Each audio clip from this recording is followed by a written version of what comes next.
Port operators agreed Thursday to a 62% wage increase with the 47,000-member International Longshoremen's Association, ending a strike with potentially severe economic impact. The U.S. Maritime Alliance agreed to a base hourly rate that will increase to $63 per hour over 6 years. The current rate is $39 per hour. ILA asks for a 77% increase that, when combined with overtime and work rules, would enable experienced dock workers to earn $100,000 or more per year.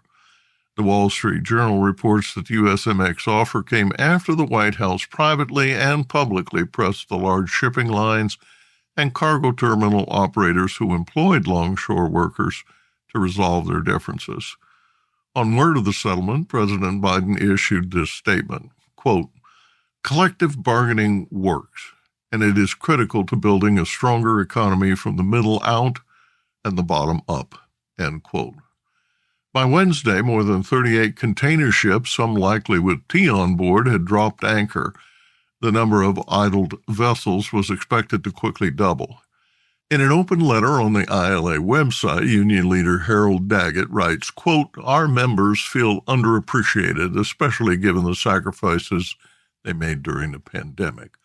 A policy statement on the website said the union, quote, "opposes any form of automation, full or semi, that replaces jobs or historical work functions," end quote.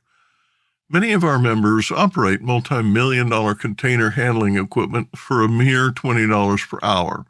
In some states, the minimum is already $15 an hour.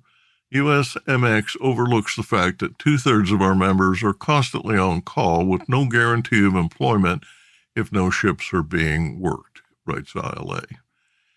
The agreement extends the prior contract through January 15, 2025, giving the two sides a few months to negotiate other issues, including automation.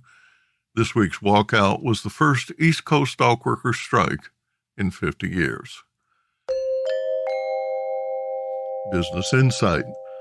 Copenhagen-based Sea Intelligence estimated the three-day strike disrupted 2.5% of global shipping capacity. Quote, "Should the strike last 4 weeks, causing almost 7% of the global fleet to be tied up along the East Coast, the overall impact on the supply and demand equation would be very significant," end quote, Sea Intelligence told Bloomberg News. Tea growers in eastern Nepal were largely spared following days of record rains that brought flash floods and fatal landslides.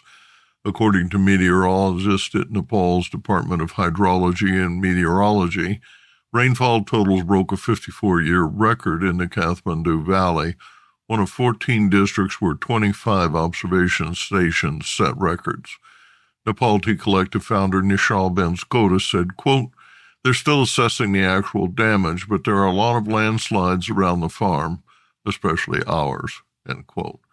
On September 27th, the Yapa district recorded 299 millimeters of rain in 24 hours, with 7 weather stations reporting more than 200 millimeters of rain.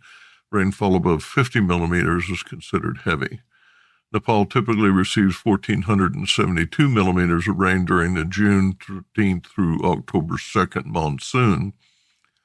Totals in several districts are up by 55% or more compared to the norm, killing 235 prior to the current deluge.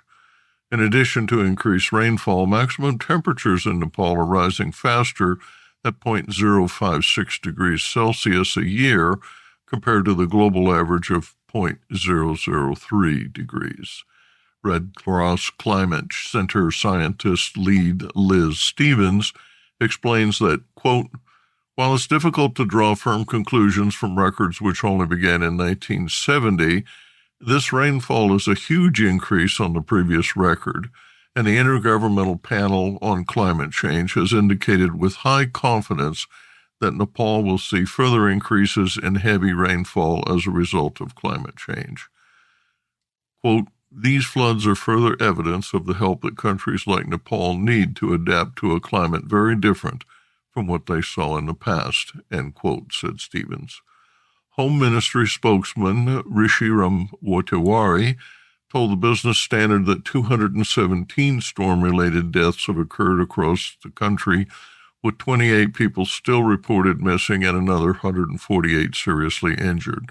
The government has dispatched 20,000 security personnel, including police and military, in an all-out effort to search for bodies and distribute relief. A study of more than 25,000 adults in 32 countries finds that tea drinkers are almost 20% less likely to have heart issues, including high blood pressure, which increase the risk of stroke. Coffee drinkers drinking more than 4 cups daily were about 40% more likely to have issues that increase the risk of stroke. Researchers noted that excessive coffee drinking indicates higher levels of caffeine, which promotes the release of adrenaline, increases heart rate and blood pressure. In contrast, quote, low to moderate coffee consumption had no association with stroke, end quote.